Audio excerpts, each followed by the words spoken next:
Welcome everybody to the Parent Information Night. This is a little series that we're doing. This one specifically in regards to artificial intelligence in education. And we're going to, I think we'll get started right now. And thank you for joining us. And I'll turn it over to Steve. Great. One way to do the closed captions, you can click on that link, or at the bottom of your screen, you should see a box with CC on it.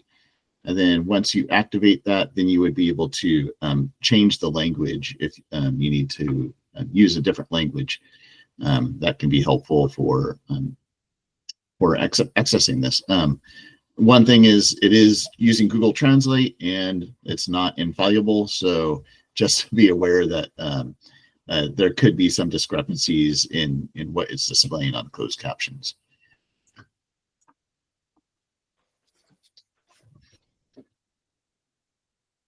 And so this is the team that's here tonight. I'll go ahead and start with myself. I'm Steve Harmon. I'm one of the EdTech specialists here in Oak Grove School District. Specifically, I kind of help the Burnell learning community. And my name is Bruce Neff. I'm also an EdTech specialist here. I've been in the district for about 23 years doing this job for the past 14. And my primary community of support is the Davis learning community, which is Davis Intermediate and all the elementaries that feed into that. Hi, my name is Sergio Rizzi, and I'm also an EdTech specialist for the district. I support the Herman learning community. So that's Herman Intermediate and all of the feeder schools that feed into Herman. And we have two wonderful guests here as well. I don't know if they can introduce themselves, or if necessary, I can introduce them as well. We have Janae Enna, Assistant Superintendent of Educational Services. She has joined us this evening. Thank you very much. And Patricia Mondragon Dori, Director of Curriculum and Instruction and Assessment in the Oak Grove School District. Thank you for joining us this evening as well. Great. So our task for tonight is to help parents and families understand the current and the future status of what artificial intelligence, or AI, in education is, and how the district is preparing students for a future that will have AI in it.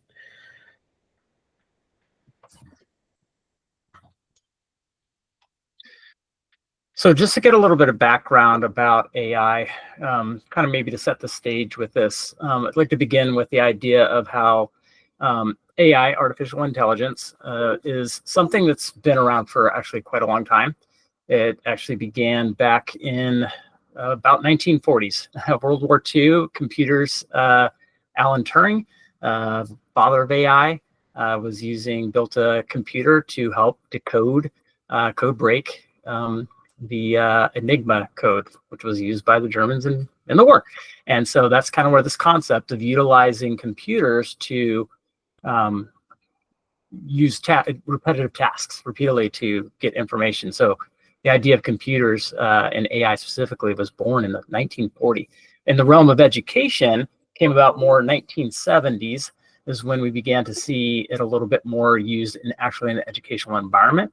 And it's been around for quite a bit, and we'll get a little bit more into that and how that's been in the next slide. But we also see it more so, I would say, in our daily lives. It's almost on our third anniversary. It was November of 2021 that we kind of in, I'll say, society, really this whole idea of AI and how it's kind of gotten in front of us was when ChatGPT kind of launched in November. I think it was late November 2021. Where we could actually engage with this system through a website or something and ask it questions, and it would give us answers to basically so many of these things that we would ask it. And it was amazing. It also brought up many concerns, but AI's been around a long time before that. In fact, I remember early on in my career when I would just go and teach during December computer science weeks, where we would just introduce like how AI is going to change our future just in our daily lives, not even so much even in education, just in a lot of these things in this image, you can see how they have been around for a long time. I remember when Alexa first came out and Amazon approached me to pilot this new thing where you could actually talk to this device and ask it questions that would answer them for you. And now it's everywhere. It's in our phones. with Siri, with Apple and things of that, smart home devices. I always used to tell the story about, hey, one day I'm going to be able to drive home and my phone's going to know that I've arrived, and it's going to open my garage door and set my thermos to a certain temperature and get the stove warmed up because it knows that on Tuesday nights is like pizza night or something. And here I am, like, this is happening, so it's just really amazing how computers impact our daily lives with, fitness trackers and self-driving cars. I was in San Francisco recently, and I remember just kind of walking down the street and seeing a lot of these cars where probably about 25% of them, there was not a person driving the car, but the passengers were in there, just cruising around the street, which I'm like, yeah, in San Francisco, I'd probably want to do that too. But it's all over the place, virtual assistants and autonomous vehicles, all this stuff, thermostats, and so much more. It's you see it everywhere. In fact, I don't have a graphic on this, but the amount of industry that has increased over the past 3 years since we've started seeing AI as we see it in kind of our daily lives has grown, probably I'd say beyond exponentially. There's like thousands of companies that have just started for the first time, just coming up fresh because of this concept of AI and things that we've been using for years. Now you suddenly see how they have this term of, now with AI involved. So it is everywhere.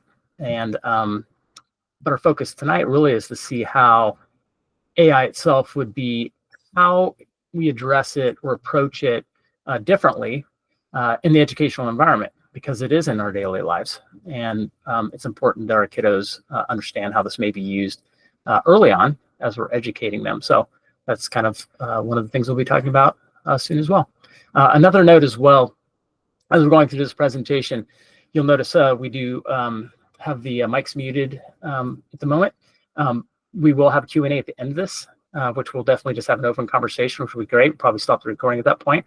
But throughout this presentation, perhaps if I pose a question or something, or for example, how many of you have heard of AI? You'll notice that the reactions are at the bottom of your screen there. If you have the ability, you can put a thumbs up. I would imagine that many of you have probably heard of AI, or perhaps you didn't realize that. But it's like, oh, wow, yeah, AI, that is something that's been around for a long time. Yeah, so I mean, I just can see that it's everywhere. It inundates our daily lives. You do have the hand raise feature, perhaps. If you have questions, just kind of file those away, and we'll definitely get to those at the end of the presentation. We'll unmute, we'll have a conversation about things as well. So yeah, just setting the stage. AI, it's been around for a long time, and we use it on a daily basis.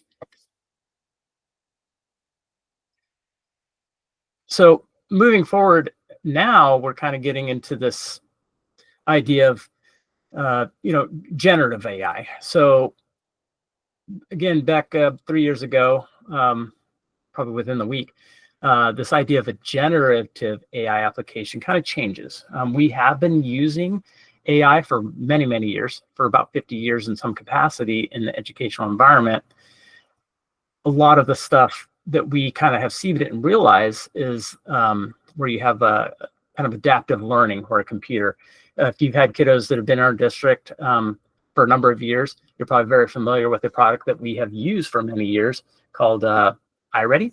And one of the key features of iReady, which has been around for quite some time, my daughter's a junior in college now, and she was going to our district when she was little, is how it can adaptively adjust questions that the students are engaging with during some of those assessments based on the answers they give. The state test as well uses adaptive learning based on how the end user is interacting with it. It's kind of like a choose your own adventure book. It takes you down different paths. Generative AI is a little bit different because it's generating original content based on patterning that these computers get these resources of data from. So you'll see it in a lot of places throughout the industry. In that previous slide, how it is around us throughout the in our daily lives, music composition, content creation, virtual awards, all these things, healthcare, fraud detection. A big thing that's changed recently in terms of jobs in the future. I heard an interesting fact from industry is like if you're an analyst, data analyst, maybe your job is looking at statistics and things of that nature. The ways that computers can do this and people can very easily engage with it has definitely changed that particular field, and people are having to pivot on ways to go with things. When we get weather, that's a lot of the large data models that are generating this information for us to engage with. So generative AI applications are all over the place, and one thing is for certain is they're probably not going to be going away unless technology as a whole were to collapse. It's something that we're engaging with all the time.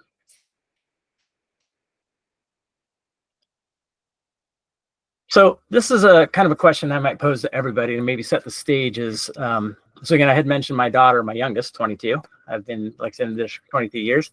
My son is 23. So my question to you might be, when I started teaching 23 years ago, the kiddos in my classroom, I taught 4th grade for 9 years. And early on, the kiddos, it was rare to have a kid that had the phone in their backpack, but maybe with a thumbs up or maybe a thumbs down. I'm just curious of parents that are in attendance today, or just anybody here, how many of you have a kiddo that's in our district that has a phone?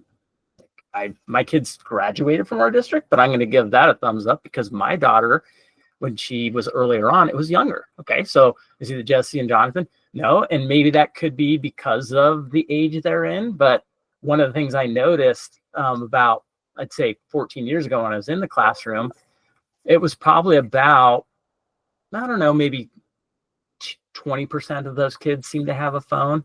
But these days I notice there seems to be a lot more. In my experiences when I'm going into classrooms and working with teachers, and I even see it more so even in younger classrooms at times. And there's actually a lot of direction in regards to that, which isn't the topic for tonight, but how having cell phones in the classroom setting could impact the learning environment.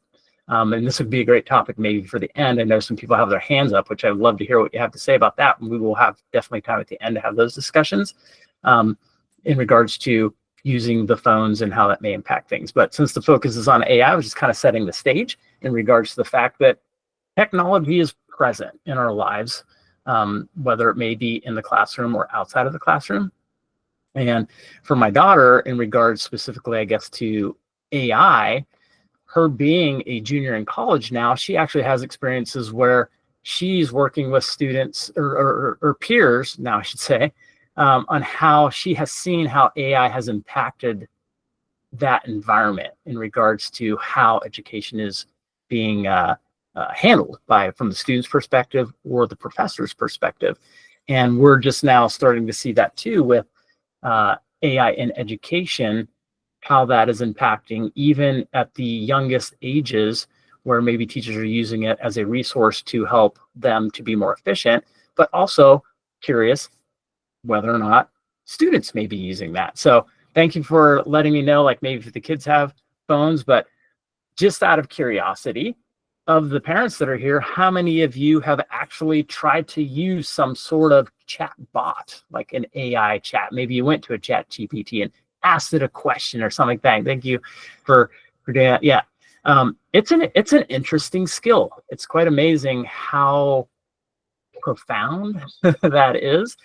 But there's also, if you've really gotten into it, there can even be some concerns about that. And so just out of curiosity, how many of you that have engaged with a chat bot, maybe you got in there and you were like, that doesn't seem right. Yeah, seems like Jonathan Darcy. Yeah, you're like, what's going on with that? Like, that doesn't make sense. And these are some of the risks as well that we would consider in regards to AI. So Steve might chime in here for a quick second in regards to his experiences. But again, with my daughter, I do see it in school, and I'll rebound on that before we move on to the next slide. But how AI or even just technology usage in the classroom, because my daughter's in college, but I believe Steve's daughter's in, what, junior high or something, right? Yep. Yeah. I know that they're in her district. She's in a different district, but they're trying to limit the use of smartphones, at least in the schools, mostly because it's uncontrollable, right? A personal phone, districts don't really have that much recourse over being able to make sure that they're going to things that are appropriate or not. So that's one reason they're trying to limit that. And so as we start talking about and thinking about AI in education, that's kind of something that we're contemplating as well, is how can we create an environment where the kids can learn how to use AI without it being, this open space where they can just go wherever they want and do whatever they want. So trying to keep that somewhat limited so they're not exposed to too much or trying to navigate, this open world that might be too open for them to try and figure out on their own.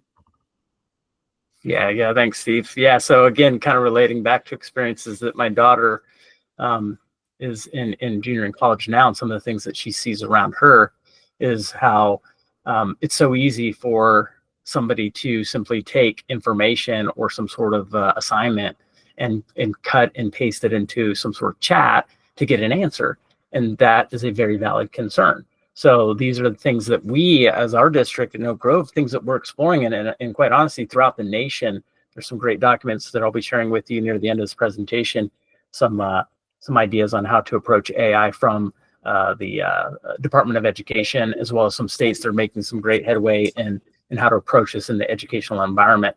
But definitely those concerns about just going in there, not having those, what we call like kind of guardrails on, right? So the primary concern that we have is that, number one, when you're talking about AI in education, is safety. Like that's the number one thing. Like what are our students or minors in many cases? What are they doing in this space?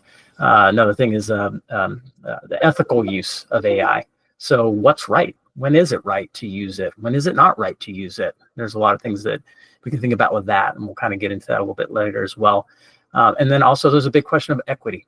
So equitable access to technology, and specifically in the field of AI, if students are only able to access this outside of maybe the educational space, or they're going on their own without, say, guide rails or safety nets in place, it's very likely they're going there, right?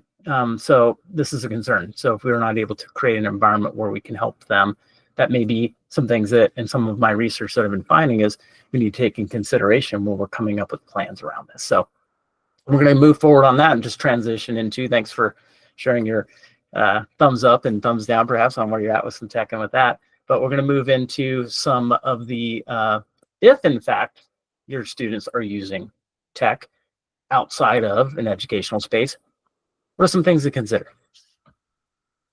Yeah, so we understand that you guys are here not only to hear about what the district is doing, but maybe also to learn about some skills that you can have or practices you can use at home with your children, especially as they're starting to explore this. So I'm just going to give you a few ideas about practices that you should use and actions that you should avoid using when your children are using generative AI products like Gemini, OpenAI, Cloud, all those different ones. So one of the things that we'll first start with is some of the do's, some of the things you should do that your children should be doing. And one of the first ones is to use prompts that are clear and detailed. The more detailed the prompt is that you give to a generative AI product, the better your result is going to be. If you give something pretty general, then it doesn't really know what you're looking for, and so it's going to be giving a pretty undefined, unclear result and answer. And sometimes they'll make things up if it doesn't quite know what is being looked for. So that's something to be aware of, and make sure that the students are using prompts that are clear and detailed. Another do is use AI to handle mundane tasks. Right, there's plenty of things that we do that take a lot of time up, and sometimes that's what AI is there for. That's why we use computers, right, to handle some of these mundane tasks. Where nowadays, back when I was first learning to drive, right, if I had to learn to figure out how to get somewhere, and I had to pull out my Thomas Brothers guide and open this book up that was, like probably an inch thick or something like that down in Los Angeles, and flip through it, trying to figure out where I was and where I wanted to get to, and probably follow through, the route through multiple pages trying to get to where I want to be. And nowadays I just pull out my phone and type in the address, and it routes it for me and figures out how to get there. So that's a mundane task that I don't have to do anymore. I don't have to figure out what the route is. I have the product that does that. And so AI is able to do some of those mundane tasks as well. We do encourage students to practice digital citizenship, that they're, in entering that environment in a way that is benefiting other people, that it's not just trying to be mean or things along those lines, but it's something where they are practicing their what it's like to be in that type of environment. So one of the ways that I kind of talk to children about this is, if you wouldn't do it to someone in person, right? If you're talking to them, if you wouldn't say something like that, then don't do it online either. And so that's a good practice as well to usually have, is to keep those practices up. There are resources out there for parents. We have some on our website, links to Common Sense Media, for example. They have a great parental section, which helps to help parents to teach their children more about digital citizenship. We suggest that you look there on the district website to find those. And then lastly, as the parent, I know that this is something that we all usually just click agree on and move on, but the terms of service and end user agreements, these are very important, especially if you're putting your children onto some of these products, because they will tell you what exactly they're using that data for, how they're using your prompts, and how they're using the results of those prompts. So that will help you when you're trying to understand how this company is going to be using what your child has put in there. And kind of along those lines, there are also some don'ts to do when you're using these products that are publicly available for AI products. First, do not give any personal information. This means name, address, classroom, school, age, anything that could be used to identify that child specifically.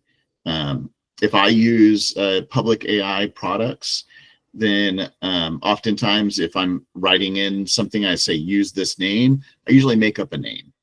So I'll just say like John Doe or something like that, and just have it use that. And then when I pull that out to use somewhere else, then I'll go through and change all the John and Does to whatever they're supposed to be. So that is something that can be useful as well, so that you're not giving that information into that system. Because a lot of these public AIs, what they say in their terms of service is that any prompt that you give and any result that is created, they will use to improve their product. They'll use, and it'll fold back into the product itself to make it better. But that means that information is now in the product.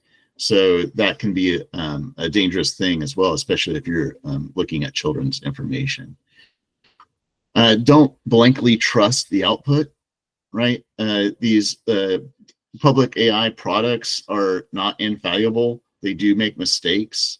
They do make things up sometimes. Or you probably have heard many of stories and newspaper articles about how they put something in and it completely fabricates a story about a person or about an event or about some topic. And so don't always blankly trust that output and think, oh, this is the answer. Like double check it, check it against other sources. Oftentimes, one of the things you can do in the prompt is say, give me the sources that you're using. And then look at those sources to see if they're real, because sometimes there have been instances where the AI has made up the sources as well. So that's just something to be aware of and to be thinking about.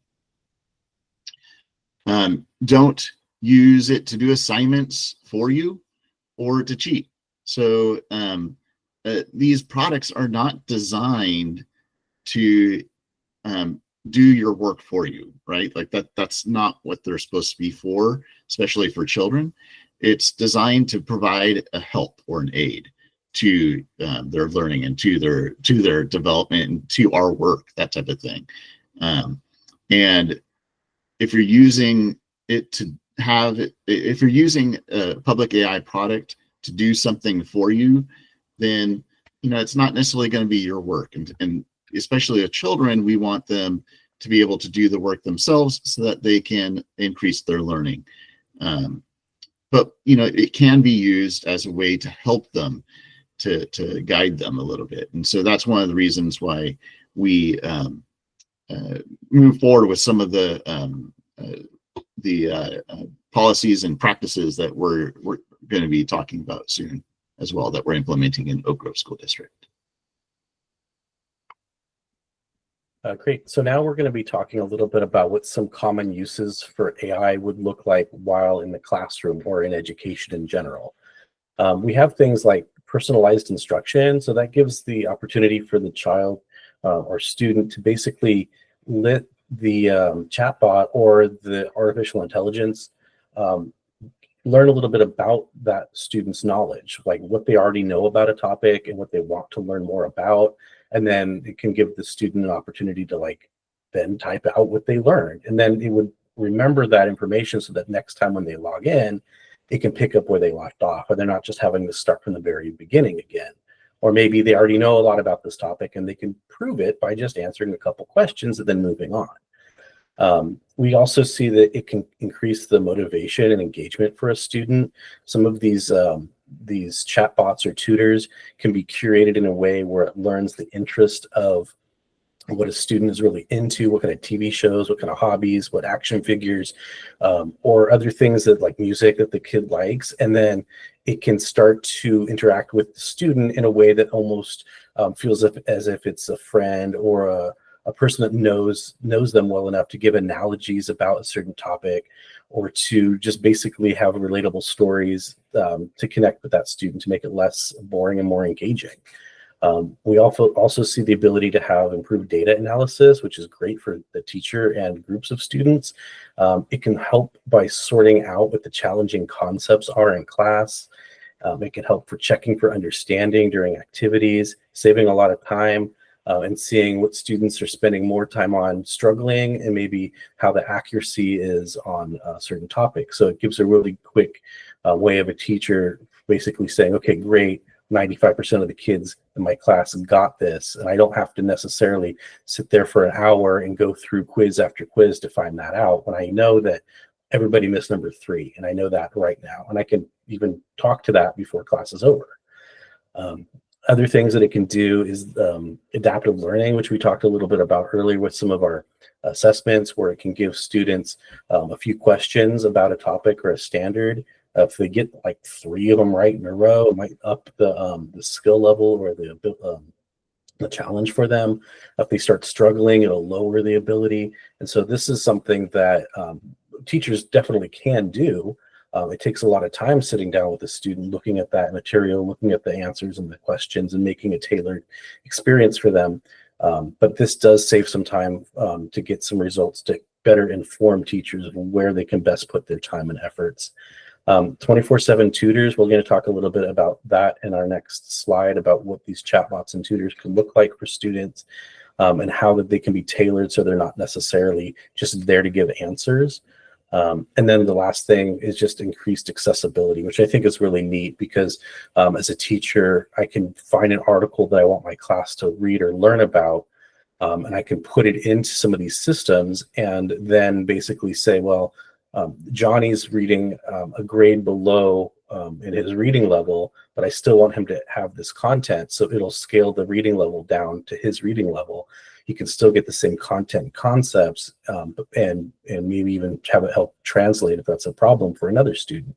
And so just having that ability to move on the fly for all sorts of abilities and accessibility needs is really helpful. So we can see that not only, like Bruce and Steve were giving really good examples about how AI is making our day-to-day lives easier and simpler by taking some tasks that take a lot of time away from more important tasks in the classroom. This can do many things similarly too, by taking away some of the tasks that just take up a lot of time and giving back more time to the students and the teachers to better their learning on the skills that they need the most help with.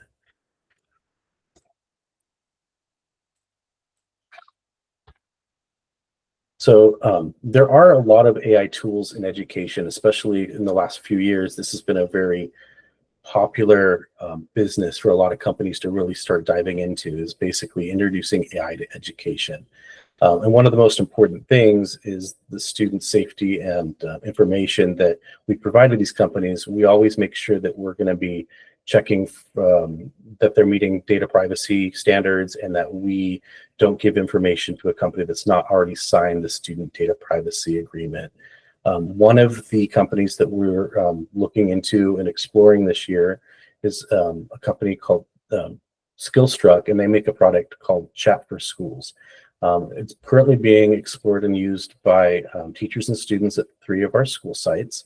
That's Herman Intermediate School, Davis Intermediate School, and Stipe Elementary School. We just finished the training for the staff last Monday for the 3rd school. So all 3 schools have been trained on this and have access for the students and staff to start utilizing some of these features of the tool. So you may, if you have students that go to either of those 3 schools, you may have already been hearing some chatter about using some of these chat bots or something called Chat for Schools. And we'll take a look about that in the next slide, Steve. Thank you. Yeah, so like I mentioned, Chat for Schools is a product made by a company called Skillstruck. And it does a closed system AI that's used by both teachers and the students. And the closed system is one of the things that allows them to meet those data privacy standards. For many and probably all of the generative AI products, those products better themselves by learning the input by the end user. And so the more you feed these products, the more that they're going to basically have to learn with.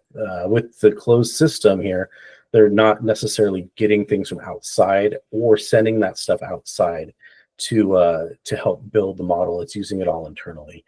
And so they did sign the National Student Data Privacy Agreement for data protection. They have a bunch of educationally focused tools that are powered by the different AI models.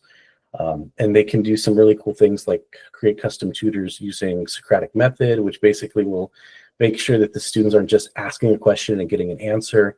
If they ask a direct question, the chatbot will respond with open-ended questions to better confirm what the student already knows about it and what they want to learn more about. It won't just feed the answer directly. It'll have a conversation about, oh, it's interesting, you want to learn about that. Tell me what you know already. And then it helps fill in the blanks and have a conversation. It's pretty neat.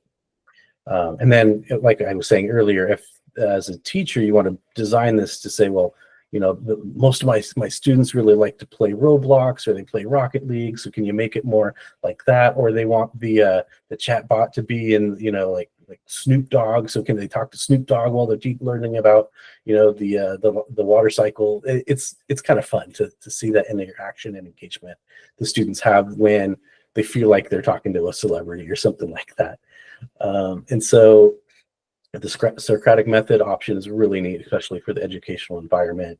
It supports for all different languages. It can scale up or scale down language reading abilities, different accessibility features. It allows for the students to talk into it instead of typing if necessary. It'll read the responses out loud instead of the student having to read it with different translation features. It's really inclusive. So it's a great product that we've been exploring, and I'm pretty excited about at those 3 sites right now.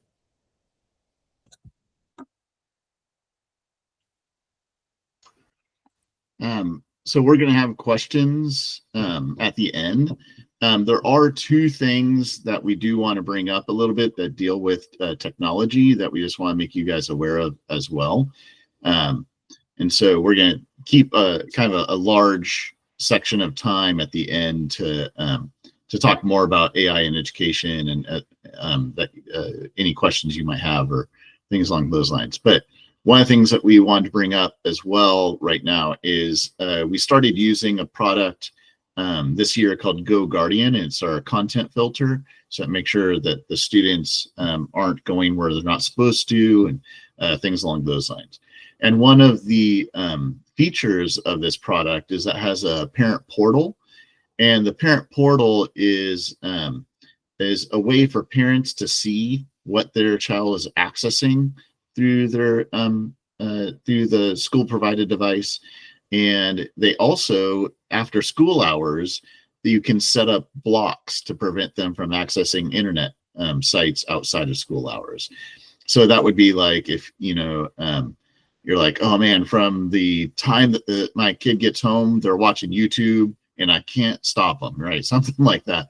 So you could then go to this parent portal, set up a block for YouTube and activate that, and suddenly they can't get to YouTube anymore on their on the school device. So that's something that is going to be coming out soon. That is, there'll be communication coming through Parent Square, and for you guys to be able to set up your accounts, to be able to make sure that your children are, or you can see what your children are doing and set up blocks if you feel that's necessary. One key thing to do before this comes out is to make sure that the email address that your school has on your account is accurate, because that's what it's based on. So if that's not accurate, then it's going to take a little bit longer for you to get access to that particular product. Yeah, thanks, Steve. Yeah, so before we get into the last slide here, another kind of open invitation, just kind of looping back to that previous GoGuardian piece. Steve did mention about having accurate information. If you can give me a thumbs up, this is kind of just a pulse, because in my community supporting Davis, I kind of get mixed messages on how perhaps we're receiving communication or being able to communicate effectively with our parents and community. By a thumbs up, do you happen to get Parent Square messages on a regular basis? Do you engage with that through maybe your phone? As you could do, thank you very much, Lorraine. It's just kind of getting a pulse, because I hear different things in the various aspects of the district, and sometimes I hear it's beneficial to follow up with physical documentation, like flyers that would go home in addition to community. So my wife, being a teacher in the district she taught ELD classroom, and she intentionally avoided technology. It was the polar opposite of me, because she felt that in other aspects of the students' daily lives in the classrooms and stuff, they had a lot of screen time. So different teachers approach things differently. And since we will be reaching out to you, especially in regards to announcements such as this, which will be coming soon from our district, usually the primary method is through Parent Square. So I just had a feeling like if somebody gave me a thumbs down, when we get to the Q&A question, I would like, even though the representation may not be super large, just like more effective ways that we can reach out to you guys. So it was more just me asking that. So with that, we will transition into another opportunity. And this is, again, where you guys can be involved. Please be involved. So one of the things whenever districts are pursuing effective use of just technologies, right? It's changing all the time. Rewound it, say 15 years ago, things that came into, not even 15, probably like 13 years ago, Chromebooks first showed up in our district. For many of you, probably hadn't had kids yet, but if you had older kids, this was kind of a revolutionary time, because we started using those Chromebooks for state testing, and now suddenly went from, if you were lucky in upper grade, having one old computer in the back of the classroom to having, at that time, one device for every other student in the classroom, a shared cart model. And then we got to the point where we're now one-to-one. And then for some of us, which this is, again, opportunities like this, is like, how can we create that balance with technology in the classroom setting? And in specific regards to those topics, such as we hear a lot from parents, like screen time or doing work on this. A lot of our teachers will try to have that balance, whether, again, through maybe perhaps an equity issue of being able to bring that device home or things of that nature, where they just maybe will send the curriculum home in some sort of a paper copy or more traditional methods and such. So this is an opportunity where we'll be reaching out to yourselves, and again, through Parent Square and other messaging areas, where we want to invite you to be a voice via this parent technology task force, because again, with initiatives, and this is very paramount as well with AI, is we want to hear from you to be involved in this process, so we have a good perspective of what's going on. And when we finish our presentation here in a moment, we'll probably stop the recording and just get a pulse for maybe some questions you guys came with that. So mark your calendars. There will be communication for inviting people. You guys are the first to hear from this about this, but on January 23rd, March 20th, and May 15th, for an hour, location will be determined, whether that's virtual or in person. I'm an in-person kind of guy, but we'll see how this goes. Maybe it'll be a hybrid kind of thing. We're figuring that out. But yeah, this will be an opportunity where we can get together as a community and discuss many of these issues. So we will invite you there via Parent Square and other things.